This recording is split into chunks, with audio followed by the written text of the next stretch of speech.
When you close your eyes on the 11th of November to remember those who died in all of the wars, what is the colour of your memory? Have you imagined black servicemen instead of white servicemen?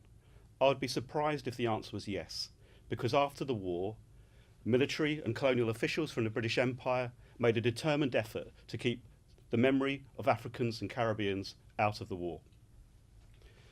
My thesis seeks to counter the narrative that all servicemen, regardless of race, rank or creed, were commemorated in an egalitarian manner. My findings are disturbing. Caribbean soldiers were commemorated.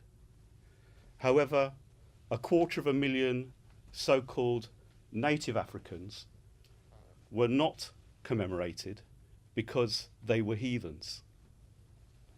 I'll give you 3 examples of this non-commemoration.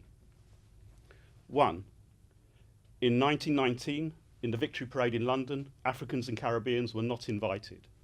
2, 26 Trinidadian stokers on HMS Good Hope, which sank in December 1917, were commemorated in Mumbai.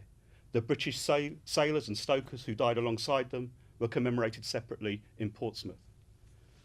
3, in East Africa, soldiers, carriers, porters, guides who died were left where they lay to be eaten by hyenas. When their bodies were found, there was no exhumation, no burial in military cemeteries alongside white soldiers. The best Africans could hope for were a few names on a memorial or 4 statues across East and West Africa, considered the only appropriate commemoration.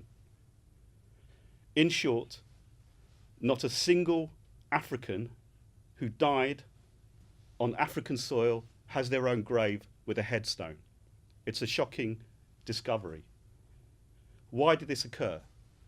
This occurred for 2 reasons. Fear that returning servicemen would rebel against white colonial supremacy, and 2, because blacks needed to be reminded of their place in the imperial racial hierarchy, i.e. at the bottom. Therefore, no gravestones, no memorials. My hope is that my findings will be used to change thinking on commemoration and to rewrite the memory of the war. Already, the British Legion, after one of my talks, have said they will work with the Commonwealth War Graves Commission to look again at the commemoration of Africans. So the colour of memory is not one colour. Thank you.